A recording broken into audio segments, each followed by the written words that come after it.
bonjour à tous, bonjour à vous qui êtes là et bonjour à ceux qui sont en ligne aussi, qui nous rejoignent au fur et à mesure.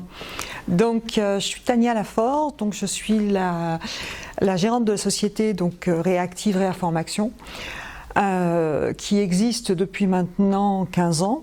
À chaque fois je disais 10 ans, mais en fait depuis le temps que j'ai 10 ans, ça fait 15 ans, donc voilà. Et donc, je suis enseignante en PNL, en programmation neurolinguistique, en hypnose aussi. J'interviens, donc je forme ici dans le centre de formation, j'interviens aussi dans les hôpitaux, j'interviens aussi dans certaines entreprises pour la communication, la gestion du stress. Et j'ai un cabinet aussi dans lequel je reçois des personnes pour des tas de raisons, en thérapie et en coaching. Voilà. Donc j'ai multiples casquettes. Et l'idée de ce soir, donc ce centre de formation a été développé il y a 15 ans, on a beaucoup évolué, les techniques ont aussi beaucoup évolué. Et donc l'idée de ce soir, c'était de faire un point, puisque mes collaboratrices, Marine ici et Sandrine, ont régulièrement donc des personnes au téléphone qui se renseignent sur les formations. Et ne savent pas toujours parmi les panels de formation que choisir.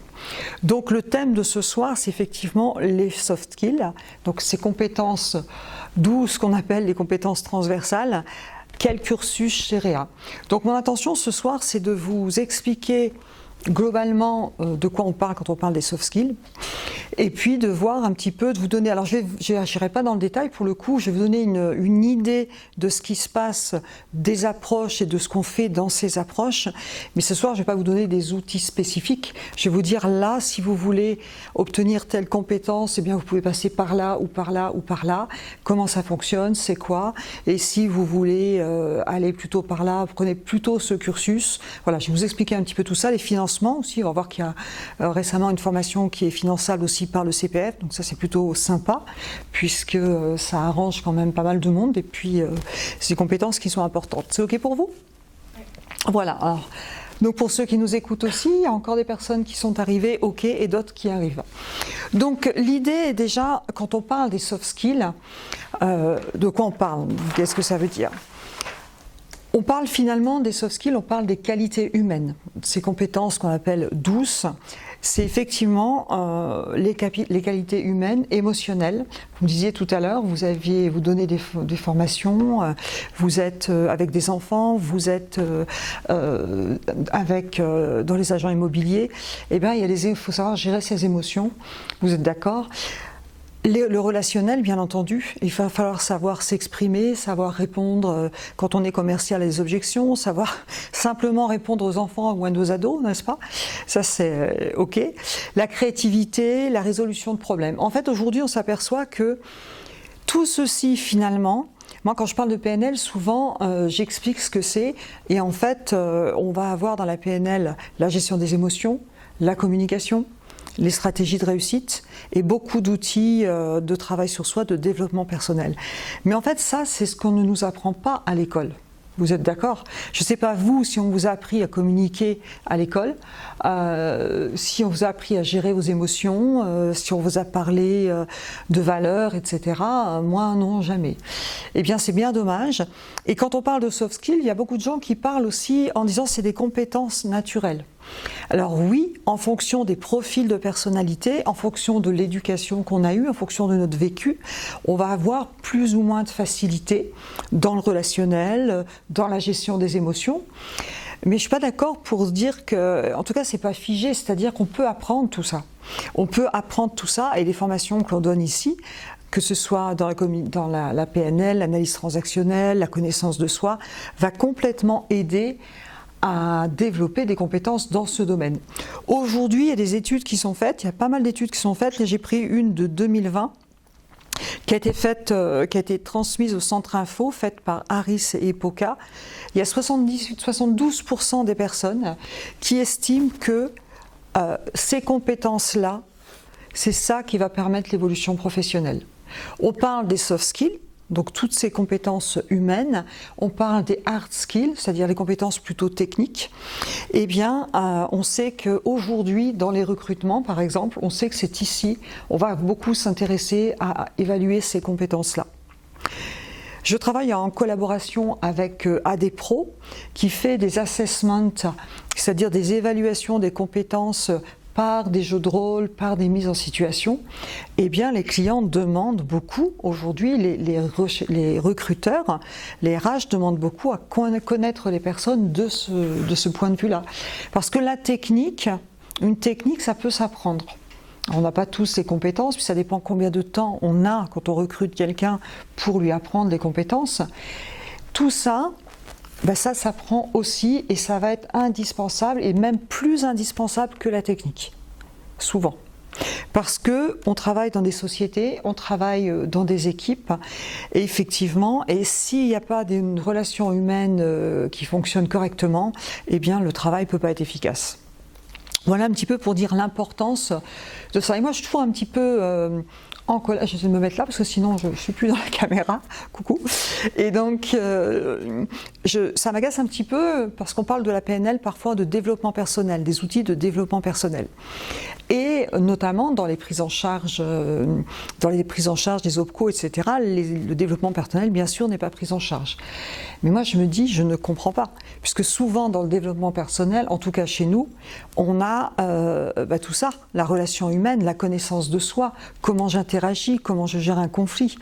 Et donc, je ne comprends pas qu'on sépare cette partie de l'humain et qu'on ne considère pas au niveau professionnel. Donc il y a vraiment deux choses. Il y a d'un côté, on parle du développement personnel et on ne le met quasiment pas au niveau professionnel dans les financements. Et d'un autre côté, on a les gens du terrain qui nous disent clairement, c'est ça qui est vraiment important. Il n'y a pas que ça, il y a la technique aussi, il y a les compétences techniques. Mais ça, c'est vraiment ce qui va être important pour évoluer professionnellement. C'est là où ça me soucie un peu. Voilà. Alors aujourd'hui, l'idée, c'est de vous dire, effectivement, on a pas mal de formations chez Réa. On a de la PNL, on a de l'analyse transactionnelle, on a l'énéagramme, on a de l'hypnose. Qu'est-ce qu'on peut faire de tout ça et quel cursus vous avez à choisir en fonction des compétences que vous voulez développer. Pour faire cette présentation, j'ai donc réparti les compétences en 3 grandes compétences. Chez nous, en tout cas, communication, gestion des émotions, travailler en équipe et résoudre des problématiques. Tout ça, ça fait partie des compétences transversales. Et on va voir qu'on a plusieurs outils, je vais remplir ce tableau par la suite, on a plusieurs façons d'accéder à ces compétences. Le premier cursus qui va répondre à certaines compétences, c'est la PNL. La PNL veut dire programmation neuro-linguistique. Programmation neurolinguistique, c'est un ensemble d'outils qui a été créé dans les années 70 par Richard Bandler et John Grinder. Et l'idée de ces deux personnes était d'observer les talents, les savoir-faire et de savoir les reproduire. On parle de modélisation, d'accord ? Et la PNL va nous apporter, aujourd'hui, je vais faire vite sur l'histoire, je ne vais pas raconter l'histoire. L'idée, c'est qu'est-ce que vous allez trouver vraiment si vous venez en formation ? Eh bien, vous allez trouver des outils de communication précis, pointus. Vous allez trouver des outils de questionnement. Vous allez trouver des outils de gestion des émotions et des stratégies de réussite. Ça, c'est pour les outils qui seront très utiles en compétences transversales et aussi en management, enfin dans les métiers du management. Par exemple, dans l'immobilier, que ce soit au niveau du transport, enfin je veux dire dans tous les métiers, vous êtes d'accord qu'on a besoin de ça quand même. Dans tous les métiers. Alors plus ou moins en fonction, mais on a toujours besoin de ça.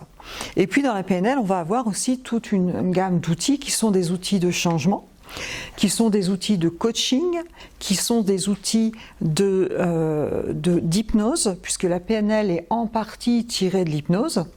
La PNL est en partie tirée de l'analyse transactionnelle, dont on va parler après, de l'hypnose, des thérapies familiales, de la gestalt thérapie. Donc la PNL, en fait, Richard Bandler et John Grinder ont observé des gens talentueux, d'abord des thérapeutes. Ils les ont observés dans leur façon de communiquer, dans leur façon de réussir parce qu'ils avaient des résultats intéressants. Et ils ont modélisé quelque part ce qu'ils ont fait, ce qui nous a donné, c'est un petit peu comme si on avait une boîte à outils pour savoir faire, je dirais, des choses que Milton Erickson, par exemple, savait faire en hypnose, sans avoir le génie de Milton Erickson. Vous êtes d'accord ? Eh bien, c'est un petit peu ça. Et donc, la PNL, on en entend beaucoup parler en entreprise, puisque, alors, ce qui a fait du bien et du mal à la PNL, c'est qu'elle est très puissante en termes de communication. Et donc, si j'ai un outil puissant, c'est qu'est-ce que j'en fais ? Ou j'ai un marteau, ou je peux taper sur la voiture du voisin et la massacrer, ou je peux construire une cathédrale quelque part. Vous êtes d'accord ? Donc c'est un outil puissant de communication, de gestion des émotions, de connaissance de soi et de changement. Donc on verra que dans la PNL, vous allez pouvoir retrouver des outils, des soft skills, et je vous dirai à quel niveau vous allez trouver quoi. Ok pour vous ? Voilà un petit peu pour vous. Vous voyez, je fais très global, hein, je vais pas rentrer dans... Je vais rentrer plus dans les programmes après, dans le détail. Ensuite, vous avez une deuxième formation qui est une formation en analyse transactionnelle. Qu'est-ce que c'est l'analyse transactionnelle ? Eh bien, son nom l'explique clairement. Analyse, donc je vais analyser. Transactionnel, je vais analyser les transactions, c'est-à-dire la communication entre les personnes. L'analyse transactionnelle est née de Eric Berne, à la base, qui avait fait des études de psychanalyste et qui a voulu rendre accessible à tout à chacun quelque part ce qu'il a appris en psychanalyse et aller plus loin justement dans les interactions humaines, dans les relations. Donc les personnes qui font de l'analyse transactionnelle, ce sont des personnes qui veulent mieux se connaître, mieux se comprendre, mieux comprendre les interactions. Et l'analyse transactionnelle va être intéressante aussi pour mieux communiquer avec les personnes. Dans l'analyse transactionnelle, on va voir qu'il y a plusieurs branches. Là, j'en ai noté quelques-unes. Mais en ce qui concerne, par exemple, la communication, on va avoir les interactions, on va parler des états du moi, on va parler des jeux psychologiques qu'on peut trouver chez soi, qu'on peut trouver avec des enfants, qu'on peut trouver en entreprise. On va parler des drivers. Les drivers, ce sont des façons d'être on a entendu des messages pendant notre enfance et on va avoir des façons d'être par rapport à ça. Et ça, bien entendu, quand on connaît ça, quand on reconnaît quelqu'un, on va pouvoir aussi mieux communiquer avec. On va avoir ce qu'on appelle des injonctions, des scénarios de vie.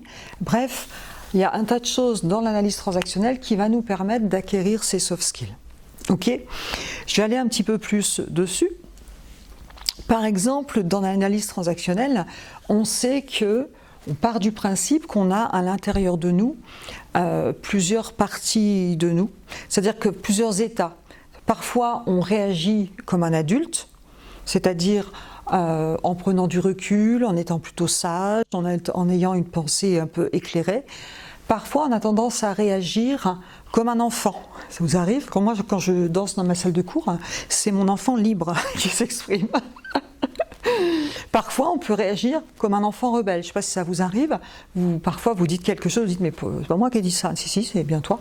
C'est un petit peu inconscient parfois, et c'est plus fort que moi. Et puis, parfois, on peut agir aussi comme un parent nourricier ou un parent critique d'ailleurs. Je fais très large, je pourrais aller beaucoup plus en détail parce qu'à chaque fois il y a deux niveaux. Et bien en fait on parle des états du moi et quand on reconnaît son état du moi, c'est-à-dire que vous avez des personnes sur des transactions, pour expliquer les transactions en analyse transactionnelle, vous avez une personne qui est parent, parfois en état parent, parfois en état adulte, parfois en état enfant. En face vous avez une autre personne qui est comme ça, d'accord ? Mais qu'est-ce qui va se passer quand je vais parler, moi, en état parent ? Imaginez que mes collaboratrices, je leur parle comme une mère nourricière. En tant que manager, je vais leur parler comme si je devais prendre soin d'eux, etc. C'est le côté, là, imaginons que ce soit le côté négatif de la mère nourricière. Je vais avoir un langage qui va provoquer quoi en face, à votre avis ? Si je parle à quelqu'un en mère nourricière, la réponse d'en face, ça va être quoi ? Ça risque de provoquer une réponse d'enfant soumis, d'enfant ou d'enfant rebelle. Donc vous allez apprendre la communication en repérant vos états. Vous allez apprendre, quand vous avez quelqu'un en face de vous, par exemple, qui va vous parler ou en enfant rebelle ou en parent, à ne pas tomber dans le piège de la transaction croisée, c'est-à-dire répondre là où vous aurez tendance de le faire, mais à prendre du recul et à répartir en adulte, qui va provoquer chez la personne, on va en tout cas essayer de la faire revenir dans sa posture d'adulte. Donc vous voyez un peu, je vous dis très très simple. On pourrait aller voir, si vous voulez, sur ma chaîne YouTube, il y a toute une vidéo sur l'analyse transactionnelle où j'ai détaillé beaucoup plus toute l'analyse transactionnelle. Ce soir, l'idée c'est vraiment de vous dire, voilà tout ce qu'on a à disposition pour améliorer les soft skills, et voilà qu'est-ce que vous trouverez globalement dans les formations. Ok ? Donc l'analyse transactionnelle, ça permet vraiment d'avoir des transactions, d'avoir des relations efficaces, de mieux se connaître, puisqu'on va aussi étudier par exemple ces drivers. On a plusieurs drivers, et en fonction, et ça c'est super utile aussi en management d'ailleurs, et aussi avec un client, puisque par exemple, les drivers, ce sont des messages qu'on a entendus ou interprétés étant enfant, qui vont faire quelque part que je vais avoir une façon d'être dans la vie. Moi, je suis issue d'une famille de 15 enfants, et imaginez bien que ma maman, j'entendais très souvent « dépêche-toi ». Eh bien, aujourd'hui, Marine pourra vous le dire, j'ai un driver « dépêche-toi ». C'est-à-dire que naturellement, je suis toujours en train de faire les choses et en train de faire vite, vite, vite. Même quand je voudrais être lente, mais alors ça a des avantages, parce que du coup je fais beaucoup de choses, pas toujours bien, mais je fais beaucoup de choses. Par contre, ça peut bien fatiguer les autres assez rapidement si je ne fais pas attention. Moi aussi d'ailleurs, ça peut m'épuiser. Vous voyez ? Certaines personnes ont un driver qui va être par exemple fait et fort. Si j'ai entendu, en fait l'idée du driver c'est que j'ai interprété quand j'étais enfant, quelque part, que si je veux être aimé de mes parents, si je veux être une personne valable, il faut que je fasse, là moi, il fallait que je me dépêche. Pour certaines personnes qui ont entendu, étant petit par exemple, non mais tu peux faire mieux, le truc à l'école, peut mieux faire, non mais tu peux faire mieux quand même. Ben, peut-être que l'enfant va interpréter fait effort. Et du coup, dans la vie, vous pouvez avoir un job, et puis, si vous n'avez pas fait d'effort, ça veut dire que vous n'êtes pas valable. Et même inconsciemment, dans les scénarios, on va se provoquer des trucs qui vont faire en sorte qu'on va se mettre inconsciemment dans des situations où on va être obligé de se battre. Vous voyez un petit peu ? Vous savez que la psychologie humaine, c'est assez intéressant. Donc on a le dépêche-toi, on a le fais effort, on a le sois parfait, n'est-ce pas ? On a le soi parfait, et le soi parfait, on a entendu, l'enfant a compris que pour être aimé, il faut que je sois parfait. Je n'ai pas droit à l'erreur. Dans tous les systèmes, il y a des avantages et des inconvénients. Donc si je suis manager et que j'ai un collaborateur qui soit parfait, eh bien peut-être que dans ses comportements, il va passer 2 fois plus de temps à rendre un dossier parce qu'il faut que ce soit parfait. Ou alors ça va être quelqu'un qui travaille vite, mais ce ne sera jamais assez bien pour lui, donc il sera toujours insatisfait, et du coup à manager ça va être compliqué. Dans tous les profils, il y a des choses avantageuses et des inconvénients. Par contre, quand je me connais, c'est déjà le premier pas pour changer. Et quand je connais mes interlocuteurs, que ce soit avec un client, que ce soit avec un manager, que ce soit avec des enfants, eh bien, je vais pouvoir adapter mon discours, rassurer la personne là où elle en a besoin, et puis avoir une vie et une relation plus adaptée. Là, je vous en ai cité d'autres, il y en a plus, il y a le fait plaisir qui est bien développé. Quand on dit super, t'es gentil, t'as fait plaisir à maman, c'est génial, t'as fait plaisir, t'es une gentille petite fille. L'enfant, alors c'est génial, il n'y a pas d'école de parents. Hein. Moi, si j'avais appris l'analyse transactionnelle avant, je crois que j'aurais pas fait d'enfant. Ça aurait été dommage. Non, je plaisante. C'est comme ça, on a tous des messages, et donc un enfant peut comprendre, il faut que je fasse plaisir, sinon je ne serai pas aimé. Et du coup, ça va devenir un adulte qui va rendre service tout de suite, qui va faire je dois avoir un peu de ça aussi moi d'ailleurs, hein, qui va tout faire pour être bien, que tout le monde soit bien, etc., etc. On retrouve aussi un peu la mère nourricière. Et parfois, la personne, elle va même s'épuiser, puisqu'elle va en faire trop. Et puis elle va même essayer de faire plaisir aux gens qui n'ont rien demandé. Et puis quand on tombe dans l'excès, elle va même être en colère quand on lui dit pas merci. alors que personne n'a rien demandé. Vous voyez un petit peu? Donc, et on peut, quand on connaît les profils de personnalité aussi, et les drivers, les injonctions, etc., eh bien, ça va permettre de mieux gérer la relation, puisqu'on connaît mieux comment l'autre fonctionne, et ce sera super intéressant. Bon, il y a beaucoup d'autres choses dans l'analyse transactionnelle, mais je vais m'arrêter là.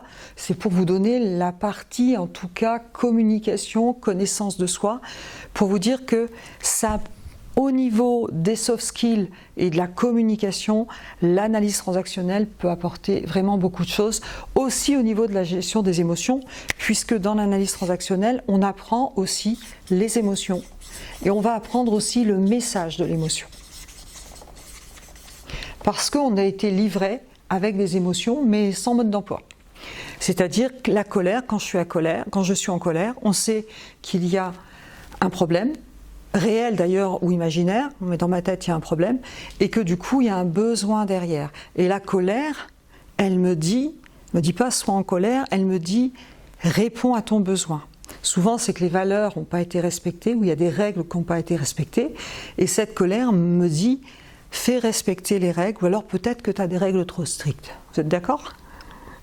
Donc j'en parle dans d'autres vidéos, donc je ne vais pas... Mais en tout cas, dans l'analyse transactionnelle, vous répondrez au niveau des soft skills à une partie communication, une partie gestion des émotions et connaissance de soi. C'est OK pour vous ? Dans la PNL, puis après je vais détailler quel cursus, à quel niveau. Dans la PNL, eh bien, comme la PNL a été tirée de beaucoup de choses, d'approches différentes, eh bien, on va avoir un peu les deux, on va avoir beaucoup de communication, on va avoir beaucoup d'état interne et on va avoir beaucoup aussi de questionnement qui va permettre en fait de rebondir. D'accord ? D'ailleurs, au centre de toutes nos formations, je vais vous présenter les cursus, presque toutes commencent par les bases PNL, les 3 jours de base PNL. Qu'est-ce qu'on fait dans les 3 jours de base PNL ? Eh bien, on commence à comprendre déjà comment fonctionne notre cerveau. On va voir que notre cerveau fonctionne un petit peu comme un ordinateur. On va apprendre pourquoi est-ce qu'on ne se comprend pas. On va comprendre que ce sont nos pensées, nos interprétations qui créent nos états internes et pas la réalité. C'est les histoires que je me raconte à propos de ce qui se passe qui va créer mes émotions. Imaginez, vous êtes dans l'immobilier, vous avez un client et votre client, vous avez fait une belle proposition et il ne vous répond pas. En plus, il passe par quelqu'un d'autre et il ne vous affirme même pas. Il ne vous appelle même pas, il ne vous tient pas au courant. Et vous continuez à travailler en essayant de correspondre à ses besoins. Mais vous pouvez vous dire, par exemple, il me prend pour une imbécile. Du coup, votre état interne va être négatif, vous êtes d'accord ? Si vous vous dites à la place, bon il a trouvé, c'est quelqu'un qui n'est pas correct et tant pis pour lui, votre état interne sera complètement différent. Vous êtes d'accord ? Et en fait, les émotions que je ressens, souvent, c'est pas lié à la réalité, on le verra, c'est lié à l'interprétation, aux histoires que je me raconte à propos de la réalité. Vous êtes d'accord ? Donc on va comprendre comment fonctionne le cerveau. On va, dans les bases PNL, au niveau de la communication, on va déjà découvrir ce que c'est la communication. On va voir que chacun a son modèle du monde, on va parler de la carte mentale. Chacun a sa représentation interne, on verra qu'un mot ne veut pas dire la même chose pour tout le monde. Et donc ce sera super important d'ailleurs, en commercialement, d'utiliser les mots de la personne, parce qu'un mot ne veut pas dire la même chose. Un grand appartement pour une personne, c'est 50 mètres carrés. Un grand appartement pour quelqu'un d'autre, c'est 120. Vous êtes d'accord ? Donc si vous ne questionnez pas pour savoir, vous ne saurez pas. Pour les enfants, c'est pareil. Hein. Un bon repas pour une personne, ça va être le repas de camionneur, et puis un bon repas pour une autre personne, ça sera le truc où il y a 3 trucs à manger et avec un goût très fin. Enfin voilà, vous voyez ce que je veux dire, un mot ne veut pas dire. Donc on va prendre tout ça et on va travailler l'écoute active avec des jeux concrets. Il y a beaucoup de pratiques pour voir que écouter activement, c'est pas si facile que ça. On va voir de la reformulation, on va voir aussi comment est-ce qu'on passe d'un nœud relationnel à une boucle relationnelle. C'est-à-dire qu'on va mettre des jeux en pratique pour montrer qu'est-ce qu'on a tendance à faire quand on veut convaincre. Je veux par exemple, je suis dans l'immobilier ou je donne une formation, etc. Et je me dis ça, ce serait quand même bien pour la personne ou pour un enfant. Hein. Ce serait quand même bien et du coup, il y a une partie de moi qui a envie de convaincre.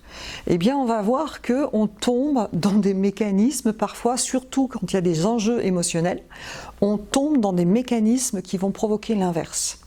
Et en fait, on va avoir... Souvent, ça va finir par 8 mai, 8 mai, 8 mai, 8 mai. Personne ne s'écoute, du coup il n'y a pas de dialogue, on est plutôt dans 2 monologues. Et ensuite, ça va finir par avec toi, c'est toujours pareil. Ça vous parle ça?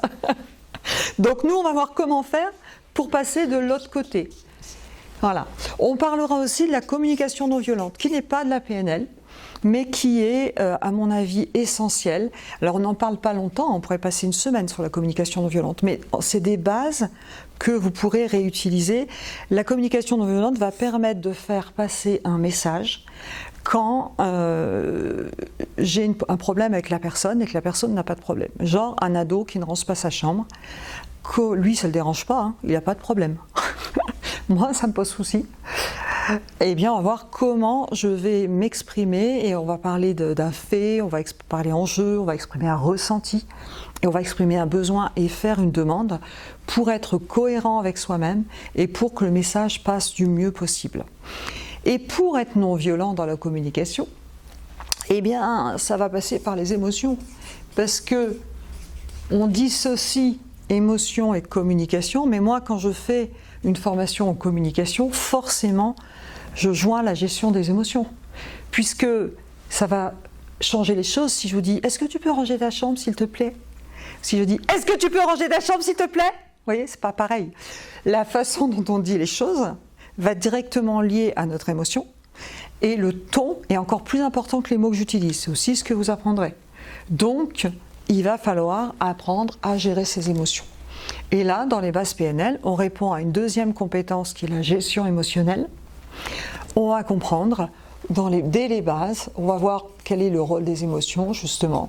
Et on va voir une technique qui s'appelle la technique de l'ancrage, qui nous permet de retrouver un état interne rapidement, avec une technique qui est un peu de l'auto-hypnose, quelque part. Donc on va apprendre tout ça. Et puis on va travailler aussi sur les valeurs. Parce que qu'est-ce qui fait que parfois aussi je ne suis pas dans un état émotionnel cool? C'est que j'ai des valeurs, j'ai des choses qui sont importantes pour moi, et quand elles ne sont pas respectées, c'est là où je ne me sens pas bien.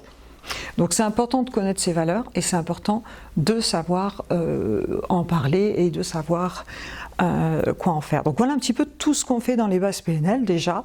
Donc vous voyez qu'on répond à la compétence comme, on répond déjà à la compétence émotion. Ça c'est dans les 3 jours de base. Moi, je recommande souvent, parce que quand on s'engage dans une formation, il y a quand même un investissement personnel. Tester 3 jours, puis vous voyez si le centre, si la technique, si la personne, si les formateurs vous conviennent. Enfin, je trouve que c'est quand même bien d'avoir cette possibilité de commencer par 3 jours. Ensuite, si je vais plus loin dans la PNL, ici on voit différents cursus. On a le base qui fait 3 jours, ensuite on a le technicien qui fait 7 jours. C'est la continuité. En ce qui concerne la communication, on va voir un outil qui s'appelle le métamodèle. Le métamodèle, c'est, alors ça je vous encourage dans l'immobilier ou partout ailleurs, ou en tant que management, c'est un modèle de questionnement qu'on appelle un petit peu trop simplement à mon goût le modèle du précis. C'est-à-dire on va apprendre à questionner la personne pour qu'elle nous donne une information pure. C'est-à-dire que la personne, quand on parle, quand je vous dis je me sens pas bien, par exemple, je vous dis pas alors je me sens pas bien parce que j'ai mal dormi cette nuit, parce que j'ai un petit peu mal au ventre, je vous dis juste je me sens pas bien.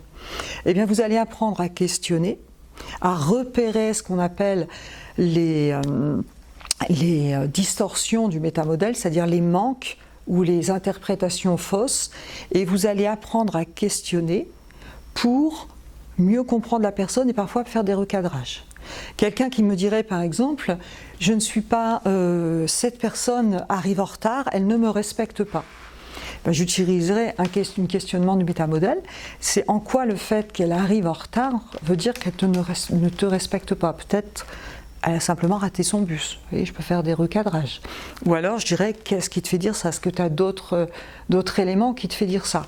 Et on se rend compte qu'il y a beaucoup de gens qui sont dans la lecture de pensée ou dans de l'interprétation. Donc ça permet de faire des recadrages. En termes de commercial, ça permet de vraiment très bien comprendre ce que veut la personne. Parce que les gens ne vous disent pas forcément tout, ils le disent dans leurs mots. Voilà. C'est un outil de coaching, c'est un outil d'accompagnement, c'est un outil, et quand on maîtrise bien cet outil, on devient, je dirais que on ne supporte plus l'imprécision.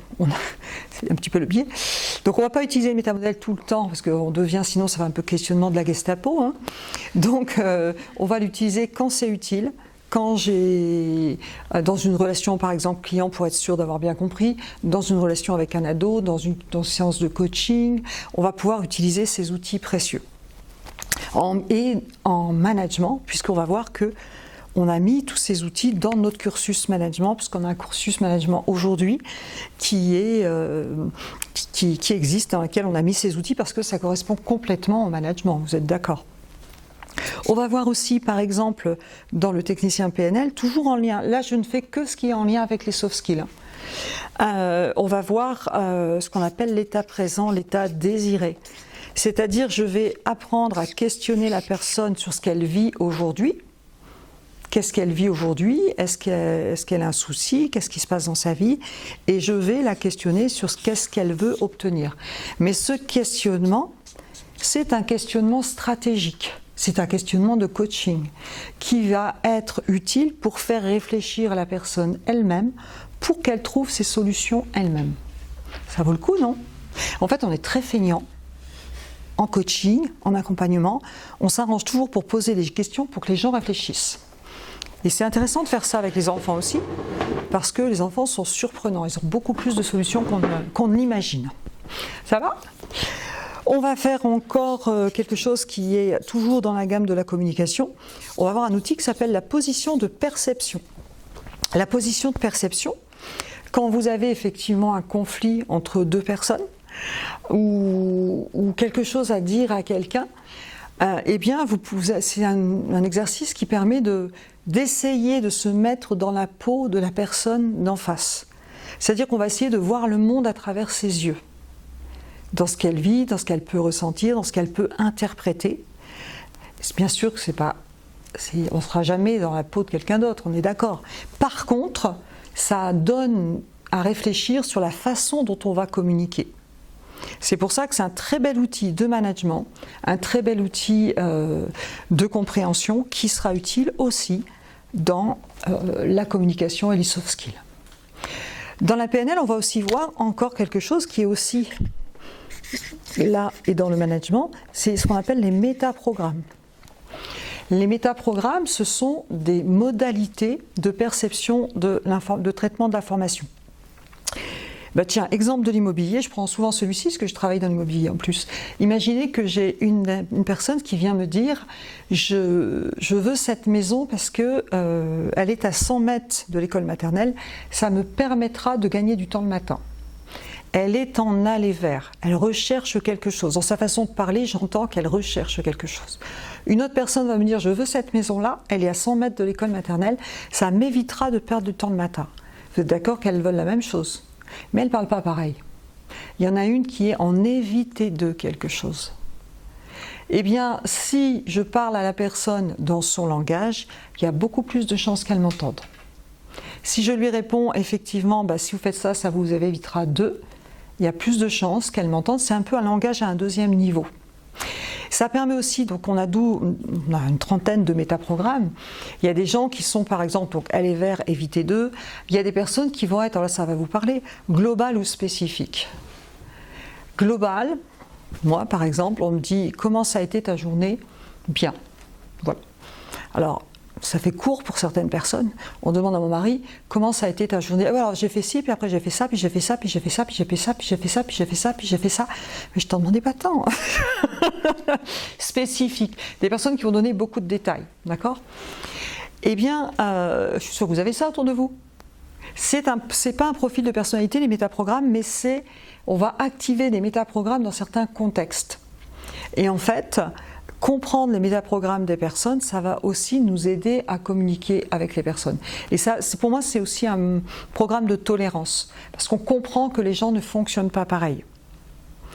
Donc on va en management, à tout niveau, c'est super intéressant, les métaprogrammes. On va voir beaucoup d'autres choses dans les techniciens PNL, on va aussi parler des émotions, bien entendu. Et on va voir la désactivation d'encre, enfin des choses différentes, mais en ce qui concerne les soft skills, je pense que ça c'est déjà bien. Il y a beaucoup plus dans le programme. Je fais uniquement le lien avec ce qui correspond aux soft skills. Vous êtes d'accord ? En ce qui concerne la PNL, donc on va répondre aux soft skills pour la communication, pour la gestion des émotions, pour les résolutions de problèmes aussi. Puisque dans l'état présent et l'état désiré, on va avoir des questionnements stratégiques qui vont permettre de résoudre les problèmes. Et le métamodèle aussi, ça va permettre d'accueillir, de récupérer des informations qui vont aussi permettre de résoudre des problèmes. Donc vous voyez, on est un petit peu là-dedans. Donc PNL, analyse transactionnelle. Dans toutes les formations que l'on donne, il y en a d'autres encore. Je ne sais pas s'il y a encore du monde. Ouais. Eh bien, on a aussi, alors qu'est-ce que j'avais mis là ? On a aussi une formation en gestion des conflits qui a lieu bientôt, je crois, en septembre. Oui. Gestion des conflits, où là on va voir que c'est vraiment purement le conflit, comment j'aborde le conflit, comment je gère. On a aussi un cursus qui est très intéressant, qui est tout à fait récent, qui est le cursus Manager l'efficacité collective. Dans ce cursus, c'est un cursus qui est certifiant. Ça veut dire qu'il est reconnu au répertoire spécifique de France Compétences. Ça veut dire que sur un CV, c'est aussi un impact. Et ça donne une certification. Donc on peut utiliser, donc il est finançable par le compte professionnel de formation, le CPF. Tous les salariés ont un CPF, donc un compte professionnel de formation qui abonde tous les, je crois à peu près 500 €, je ne sais plus, tous les ans. Voilà. Et donc on peut utiliser, pas sur les cursus PNL, etc., mais dans ce cursus-là, ce qui est intéressant, c'est qu'on a mis justement, un manager, il a besoin de quoi en termes pour gérer l'efficacité collective ? Eh bien, il a besoin de communiquer, vous êtes bien d'accord ? Il a besoin de savoir gérer ses émotions, vous êtes bien d'accord ? Donc ce cursus comprend les bases de la PNL, qui est un tronc commun avec d'autres cursus. Il comprend la partie du technicien PNL en lien avec la communication, pour le manager, donc ça aussi. Il comprend l'analyse transactionnelle, les 2 jours d'analyse transactionnelle, ou pour comprendre aussi la relation. Et dans l'analyse transactionnelle, je n'en ai pas parlé, mais il y a aussi la gestion des jeux psychologiques. C'est quoi un jeu psychologique ? Et ça, on en retrouve beaucoup. On peut en trouver chez soi, on peut en trouver en entreprise. Et puis une partie management des équipes, parce que le cursus, c'est manager l'efficacité collective. C'est comment un manager manage une équipe, comment se construit une équipe, comment est-ce qu'on réussit un projet. Un projet, ça peut être un projet managérial, ça peut être aussi un autre projet. Quelles sont les étapes ? Donc voilà, des outils de management pur. Et ça se termine. Donc il y a une partie qui est 3 jours en présentiel, 3 jours en présentiel, encore pour le technicien PNL, 2 jours en présentiel pour l'analyse transactionnelle. Là, il y a 2 jours de vidéo que vous regardez à votre rythme pour le management et 3 jours en présentiel. Et les personnes passent une certification. Donc ils ont une évaluation de leurs compétences. Et puis, le certificateur certifie les personnes sur leurs compétences, et ça, c'est aussi très intéressant. On a aussi donc gestion des émotions. Dans gestion des émotions, vous me disiez aussi, les gens qui sont très stressés, etc., la cohérence cardiaque. On a une formation de 2 jours sur la cohérence cardiaque. La cohérence cardiaque, c'est un très très bel outil de gestion des émotions. C'est une technique, un ensemble de techniques respiratoires et émotionnelles simples que l'on peut appliquer partout.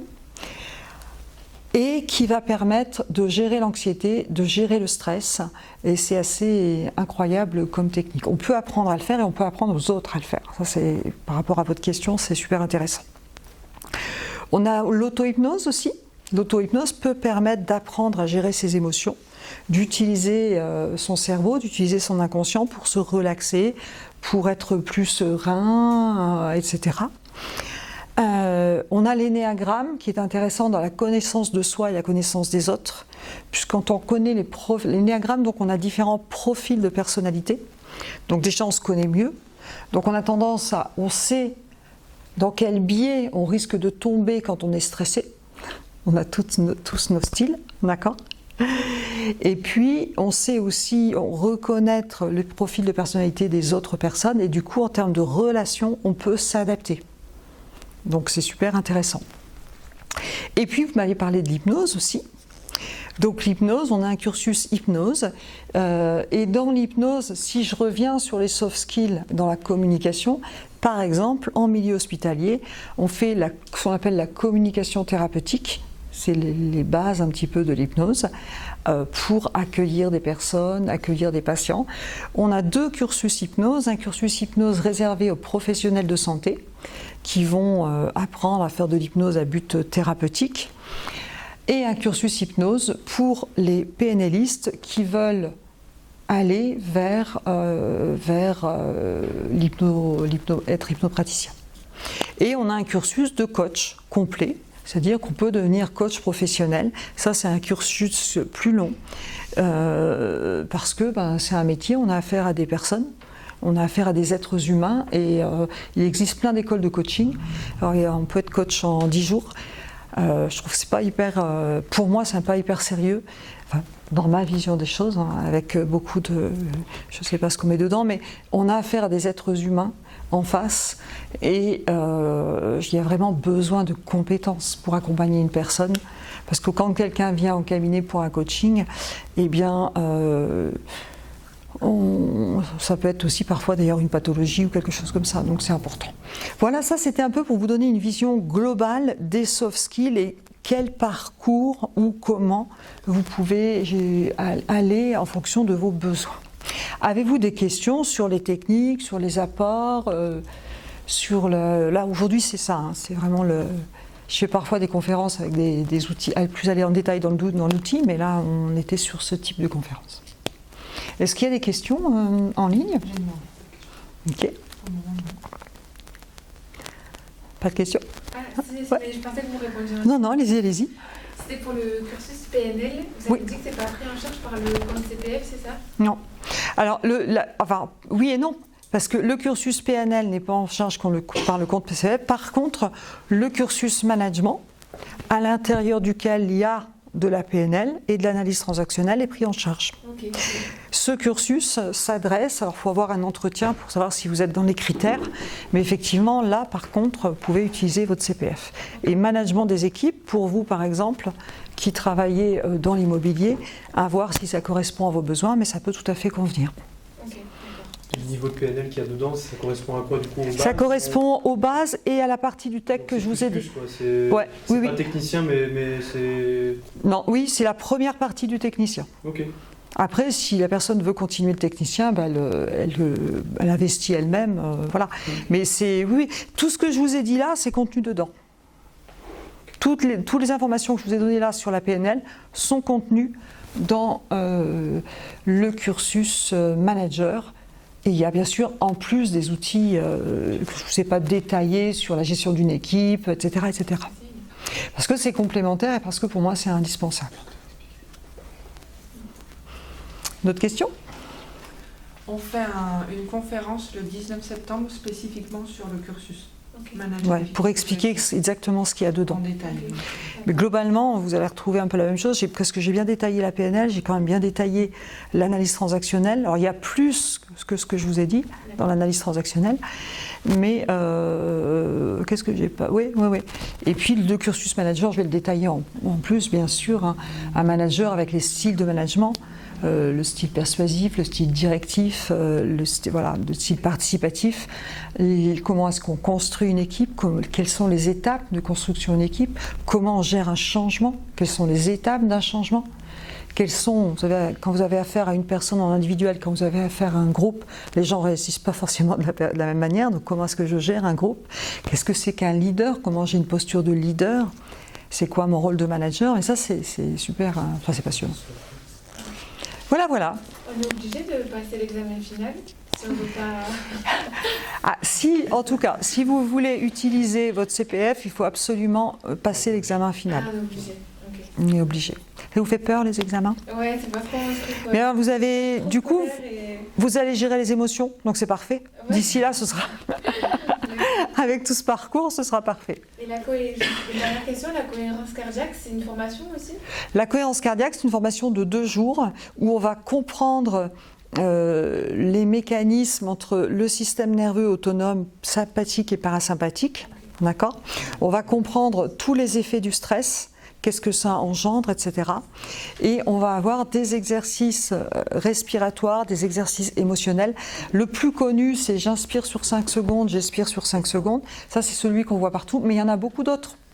Et donc moi, je vous fais travailler pendant 2 jours sur plein de techniques émotionnelles et respiratoires très courtes, faciles à appliquer partout, pour justement gérer les émotions. Mais vous avez aussi dans les bases vous avez de la gestion des émotions. C'est efficace sur les crises d'angoisse? Sur les crises d'angoisse, j'ai pas votre question. Est-ce que la cohérence cardiaque, elle est efficace sur les crises? Carrément. Ça peut être très efficace sur les crises d'angoisse. Voilà. Ça peut être très efficace. En tout cas, ça va baisser le seuil de sensibilité. Après, crise d'angoisse, par rapport à quoi, dans quelles circonstances? Il faut creuser un petit peu. Mais en tout cas, la cohérence cardiaque, pour moi, c'est vraiment aujourd'hui le traitement de base d'une personne anxieuse ou stressée. Et en plus, ça ne prend pas de temps, et on peut le faire n'importe où, et c'est super efficace. On a des études sur la cohérence cardiaque, même sur tout ce qui est parallèle au stress, le diabète, l'hypertension, etc. Comme on diminue le stress, mais on diminue tout le reste aussi. Et je crois qu'on a 15 000 études scientifiques, c'est vraiment passionnant. Voilà. Le présentiel, c'est des jours, c'est en semaine, c'est le week-end, c'est en stage, c'est comment? Alors, le présentiel, c'est en stage ici. Et puis, on a plusieurs dates. Donc, on a plusieurs dates des 3 premiers jours de base. On a plusieurs dates des jours de tech. On a plusieurs actes d'analyse transactionnelle. Donc, en fait, l'idée, si vous passez par le cursus manager, c'est que vous preniez les dates qui vous intéressent. Le tout est de faire tout et de passer la certification. Et je pense qu'il ne faut pas qu'il y ait trop d'écart entre le 1, le 2, le 2, le 3. C'est vous qui voyez. C'est mieux, moi je trouve que ça dépend de votre style. Donc dans les métaprogrammes, on dit qu'on est en tout ou rien, en petit à petit. Moi j'ai un style tout ou rien. C'est-à-dire quand je fais un truc, je fais un stage de yoga, je le fais en 1 semaine et après je continue. J'ai besoin de ça. Il y a des personnes qui ont besoin d'y aller en petit à petit. Vous avez le choix puisque les stages ont lieu régulièrement. C'est sûr que quand vous êtes dedans, vous êtes dedans, quoi. C'est plus facile. Et c'est en semaine, c'est-à-dire qu'il faut prendre des jours? Non, il y a des stages en week-end. Ouais. Il y a des bases, il y en a en week-end. Là, par exemple, en septembre, c'est le week-end. En septembre, du 27 au 29, c'est vendredi, samedi, dimanche. Vendredi, samedi, dimanche. Déjà, il y a les bases PNL. L'analyse transactionnelle, je ne sais plus s'il est en week-end ou en semaine. Généralement, c'est vendredi, samedi, parce que le formateur ne veut pas travailler le dimanche. On essaie en fait de mettre justement des formations sur le week-end pour les personnes, pour vous éviter de prendre des jours de travail, sur votre temps de travail. Surtout qu'en CPF, vous pouvez prendre des jours, mais il faut que votre employeur soit d'accord. Voilà. On a quand même les deux. On a quand même des jours en semaine aussi, parce qu'il y a des gens qui ont envie d'avoir leur week-end. Et c'est une. Puis moi aussi, de temps en temps, j'aime bien avoir mes week-ends. Des questions? Ça va, parce que là, du coup, j'ai eu l'impression de faire un petit peu un catalogue, mais je pense qu'il y a tellement de choses qu'on ne sait parfois pas quoi choisir. Donc on est dans les questions pratiques du jour, les horaires. Oui, les horaires. En général, les horaires, c'est 9h, 12h, 12h30, et on a 1h30 de pause, et on finit à 17h30. Voilà. Et après, quand il y a nécessité, un besoin particulier, on peut s'adapter si le groupe est d'accord. Voilà. Donc et ensuite, non, ce que je ne vous ai pas dit aussi, c'est quand on a vraiment un souci de timing ou de prise de congé, le technicien, même le praticien PNL se fait en ligne aussi. On peut le faire en ligne, mais ce n'est pas que des vidéos que je vois. Vous avez un système où vous voyez les vidéos, et ensuite vous avez des réunions en Zoom, où vous pratiquez des exercices en Zoom, on vous met dans des salles virtuelles, etc. Et ça marche bien, hein. Et ça marche très très bien. On a des très très bons retours, parce que l'avantage c'est que les vidéos, vous pouvez les voir autant de fois que vous voulez, et que vous pratiquez quand même, alors en virtuel, mais vous pratiquez et vous avez de l'interaction, vous appliquez les outils quand même. Donc ça, c'est aussi une solution justement pour les personnes qui ne peuvent pas prendre 2 jours de congé. Voilà. Et là, on en a un qui commence bientôt aussi, je crois. Le 10, mardi. Mardi, il y en a un qui commence en ligne. Ouais. Voilà, voilà. Le programme d'application pédagogique. Ah oui, le programme d'application pédagogique. Merci Marine. Alors, je suis une obsédée du résultat. C'est-à-dire que pour moi, quand vous venez en formation, l'idée, surtout pour le stage PNL et d'autres, hein, l'hypnose, c'est que pour moi, c'est pas intéressant si ça reste dans un cahier. Si ça reste une connaissance et pas une compétence, vous êtes content, on a passé un moment, on passe toujours des bons moments, c'est plutôt sympa, mais je ne suis pas satisfaite. Donc j'ai créé, au début j'envoyais des mails aux personnes quand j'ai débuté pour vous dire est-ce que tu as pensé à faire ça? Maintenant j'ai créé une application que j'appelle le programme d'application pédagogique, ça n'existe pas ailleurs à ma connaissance. C'est-à-dire que toutes les semaines, par exemple, vous allez voir le programme des bases, c'est hyper riche. C'est 3 jours, mais waouh, c'est 3 jours costauds, il y a beaucoup de choses. Mais vous recevez du coup après, pendant 2 mois, tous les 4 ou 5 jours, je ne sais plus, un rappel. Un rappel sur une plateforme, vous avez un petit audio qui vous rappelle un truc, vous avez un objectif d'application. Par exemple, cette semaine, pratiquez l'écoute active. Voilà. Je vous rappelle en 5 minutes en audio, c'est quoi l'écoute active, les points essentiels. Vous avez une plateforme, clic, vous téléchargez la page de cours qui correspond à ça. Et puis vous avez une auto-observation, façon coaching, qui vous dit est-ce que j'ai pratiqué? Si j'ai pratiqué, qu'est-ce que ça m'a donné? Si j'ai pas pratiqué, qu'est-ce qui fait que j'ai pas pratiqué? Est-ce que j'ai pas pris le temps? Est-ce que voilà, etc., etc. Donc en fait, la formation, elle dure 3 jours, mais elle continue pour pouvoir l'appliquer pendant 2 mois. Parce que moi, c'est vraiment, moi je trouve que ces outils, on aurait dû nous les apprendre à l'école quelque part, et c'est pas intéressant si ça reste juste de la compréhension. Et pour changer, l'être humain a besoin de répétition. Et donc, on a besoin de répéter les choses et vous avez besoin de les expérimenter pour les intégrer et que ça devienne naturel. Donc c'est pour ça qu'on pousse jusque-là. Voilà, voilà. Alors, je ne sais pas si les personnes en ligne... J'ai pas de questions. Pas de questions. Ok. Parfait. Ben, écoutez... Bon, j'ai eu l'impression de faire un peu un catalogue pour le coup, hein, mais c'était le but de la soirée, c'était de répondre à tout ça et à d'autres choses si vous voulez. Quand vous êtes en dernière maître PNL, c'est ça? Maître praticien PNL. En fait, c'est pour exercer le PNL? Alors je n'ai pas détaillé effectivement tout le cursus PNL parce que je suis restée sur les soft skills. Le cursus PNL complet, vous avez le base PNL, donc là j'ai pas mal détaillé. Le technicien PNL, j'en ai détaillé qu'une partie. Le praticien PNL et le maître praticien PNL. Les personnes qui viennent se former en PNL, elles viennent effectivement pour avoir des compétences sur la gestion des émotions, la communication, que ce soit au niveau professionnel ou personnel, au développement personnel, ou il y a des personnes qui viennent aussi pour devenir coach professionnel ou pour accompagner les personnes. Et là, dans le praticien PNL, le technicien, on travaille sur soi, hein, parce qu'on travaille sur ses valeurs. On va faire par exemple dans le technicien PNL une technique qu'on appelle le chemin de vie. C'est-à-dire qu'on va travailler sur ses valeurs, savoir qu'est-ce que je veux vraiment dans ma vie, qu'est-ce qui est vraiment important pour moi. Et je vais avoir un outil qui va me permettre de me projeter dans ma vie en prenant conscience de quelles conséquences ça va donner si je fais ça ou si je fais ça. Et donc c'est un outil de clarification, d'évolution qui va permettre vraiment de prendre des décisions. On va avoir aussi par exemple la désactivation d'angle, donc ça c'est j'ai vécu quelque chose où ça me gère une émotion négative, comment je fais pour me débarrasser de ça? C'est assez facile, c'est un petit peu hypnotique, c'est très intéressant. Le praticien PNL, on travaille beaucoup sur son identité. À la fois on travaille sur soi, On travaille aussi sur son vécu, sur les messages que j'ai pu recevoir qui ne me conviennent pas, sur ma façon d'être qui ne me convient pas, etc.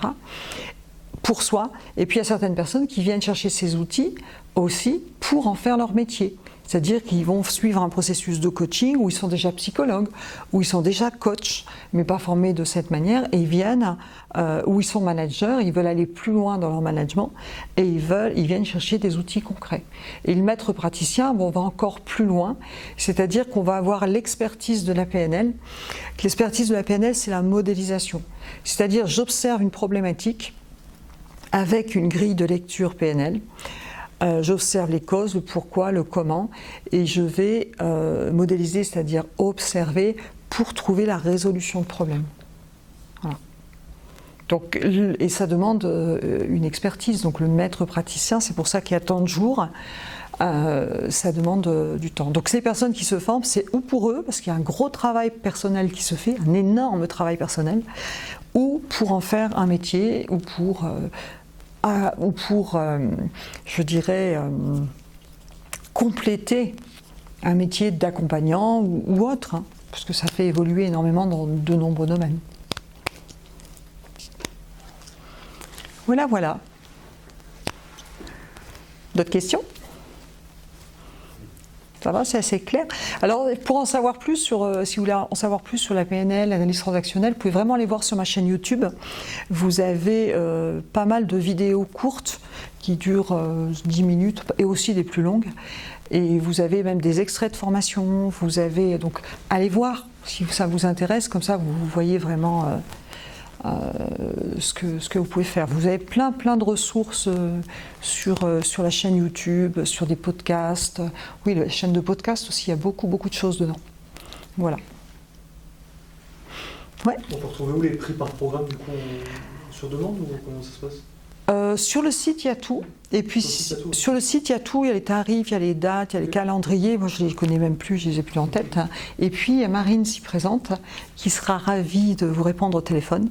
Et puis Sandrine, voilà, par mail, par téléphone, elle vous répondra à tout ce que vous voulez. Il n'y a pas de souci. Voilà. Juste si vous voulez, pour information, si vous vous dites, tiens, je vais faire ce cursus et je vais passer par le CPF, il faut que ce soit déposé sur, il y a tout un truc administratif à faire, et il faut que ce soit minimum 11 jours avant le début de la formation. Donc il faut s'y prendre un petit peu à l'avance. Maintenant vous dites 3 jours avant, j'ai envie de le faire à titre perso, vous appelez avant, il y a de la place, on vous prend, il n'y a pas de problème. Voilà, c'est juste la réglementation qui est un peu plus... CPF c'est particulier un peu, non ? Pardon ? CPF c'est particulier un peu... Particulier, c'est-à-dire ? Vous n'avez pas un cahier de charge, on va dire... Il faut respecter certains... Ouais, c'est ça. Oui, il faut respecter certaines règles et surtout... L'examen final, non, qui fait partie aussi. Ah oui, ça fait partie. Et l'examen final, l'important c'est de le passer. Oui. Le résultat. Oui, non mais c'est vrai, le résultat est pas. Enfin, nous le but, c'est que vous allez acquérir des compétences. On est d'accord. Vous dites aussi à l'organisme que du coup il y a eu un. Voilà, tout à fait. Parce qu'aujourd'hui, effectivement, il y a des centres de formation où il y a eu plein de choses bidouilles avec le CPF, des abus. Et donc, non, nous on est hyper strict là-dessus et c'est une vraie certification et c'est une vraie certification et ça se passe. On n'est pas dans une école pour les traumatiser des examens. Ça se passe bien, c'est-à-dire qu'on est entre adultes, qu'on travaille ensemble et c'est pas le stress de l'examen du bac ou quelque chose comme ça. Ça se passe bien.